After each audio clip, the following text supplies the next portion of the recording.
Okay, so we're here today with Marcus Harris from the Western Warriors. Marcus, thanks for joining us. No worries. Marcus, we're here today to talk about your mental skills and to help the kids at home understand more about the mental game and what makes mental skills such an important part of the game at any level, not just at the elite level. So can you explain to us and to the guys at home what the mental game is? I think the mental game is definitely the biggest part of cricket, with skills about 10% of it, I reckon, and then the rest of it's mental. I suppose if it's fielding, having your mindset right and what your job is to do, like bowling, same sort of thing, and batting, it's all about having a plan and knowing what you're doing and working towards that plan.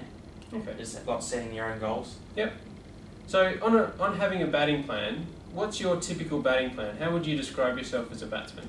I would say a typical batting plan, so I'd say a 4-day game. Yep. I'd say always give myself a good chance to get myself in. So if you're playing at the WACA, give yourself half an hour, 45 minutes. It doesn't really matter how many balls, but Yep.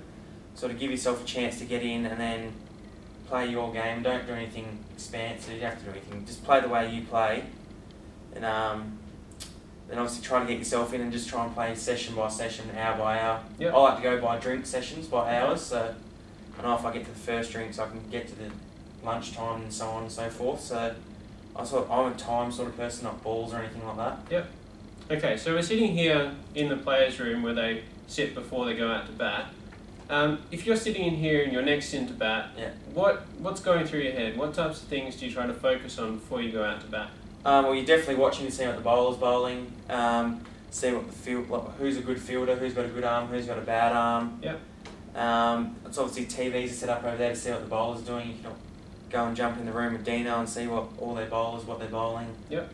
I think the main thing is just trying to relax. You don't want to wear yourself out mentally before you even out at the wicket. You don't want to play your whole innings through your head. Yep. Get out there and you nick off first ball, you're already worn out. So Yep. I think the main thing is relax, but sort of know what you're up against. Okay. What are some of the most important lessons you've learned in regards to your mental skills as you've developed as a cricketer from teenage years through to now?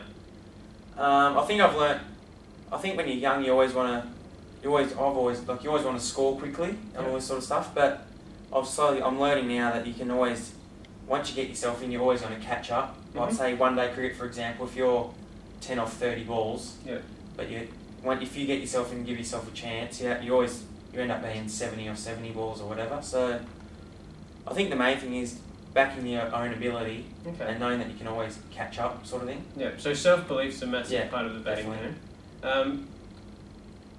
As far as self-belief goes, how would you say that you know when you're in? What sort of feeling do you have that you know, okay, now I can start pushing? I think it's maybe like for me, it's when my feet start moving well. Like I don't think about playing on instinct, sort of thing. And obviously the ball's in the middle of the bat, leaving the ball well. Mm-hmm.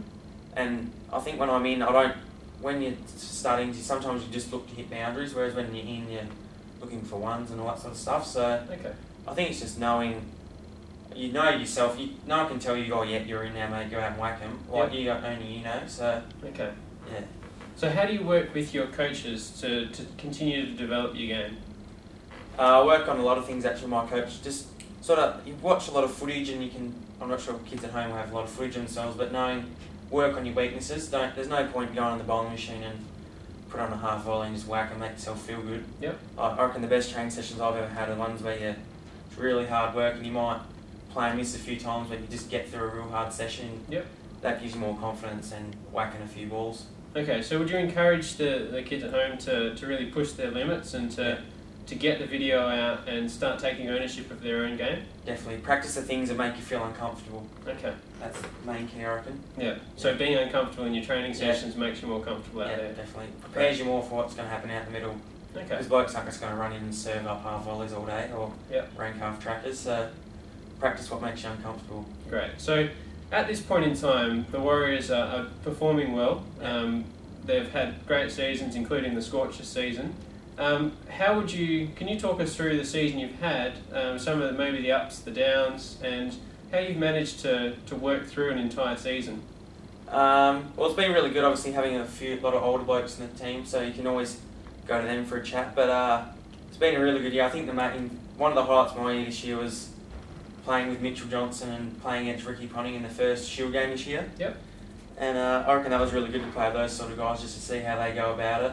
That was one of my highlights. Also, I batted through an innings against Queensland. We lost, but I got 90 odd not out or something, so that was really good personally. But we've had some really good wins. At the MCG, we chased down 380 or something, which that was amazing. And so those sort of things. Last year was a bit we'd get a win then lose the next game, whereas this year we've been able to get a bit of momentum. We're sort of rolling on. As you know now, we're on top of the Shield ladder, so that's going really well. And the boys are all in a really good mood at the moment, so everything's keen as mustard to get into a Shield final. Awesome. Now, a lot of the guys at home and girls at home have statistics on their batting. And they focus on their statistics, and they're working towards a certain average, or they're working towards a certain run rate. What's your standpoint on the statistics behind your game? I think it's always good to have a look at them, but you can't. I know I used to do it all the time. If you have a few bad games, you start looking at your stats. It does your head in. You obviously want to know how many runs you've made and that sort of stuff. But I think the main thing is if you're enjoying your cricket and you're playing it well, runs will come. You might have a poor couple of games, but you might next game might get 100 or something. So I won't look into it too much, but I won't rely. I still look at mine. So yeah. Okay, one of the pressing questions that a lot of young kids have is, as everyone starts to grow, the bowlers get faster. Yeah. So how do you deal with fast bowlers? How do you control your own thought patterns to deal with this scary fast bowler? I think it's actually, the faster they get, the quicker the ball comes off the bat. So I think sort of, if you learn to get in line with the ball, watch the ball. If you're watching the ball, you won't get hurt. And use the pace as your friend. Sort of hit with the pace, with it. Just watch. Key thing is keep your eyes on the ball and you won't get hurt. Okay, great. Earlier this season, you scored 100, and a great milestone, and everyone loves to score them. Can you talk through some of the things that are involved in scoring 100? What do you need to do to make sure you can check that box? Well, it's definitely patience. Yep. You're not going to. It was in a 4-day game, so you're not going to make 100 in the first session. Just patience and backing yourself in with your own skills. And I actually remember a strong mental squad to do this game. I batted the night before, day one, and then I batted the whole second day. And I got to about half an hour to go on the day of day two, and I was batting with Adam Voges, and I was gone, I was spent. And it was really good of him to come up and talk to me, keep me going through. So I was just sort of thinking, as a young bloke, if you see your mate at the other end's struggling a bit, don't be scared to go up and have a word. They're not going to laugh at you or anything. You're actually helping them out. Okay. So that got me through that night into the next day. So great. I think don't be scared to help your friends out when you're batting or anything. Yeah. So you talked about Adam Voges, and there's a lot of experienced guys within the WACA group. Who have you learnt from? What lessons have you learnt, and who have you learnt from them?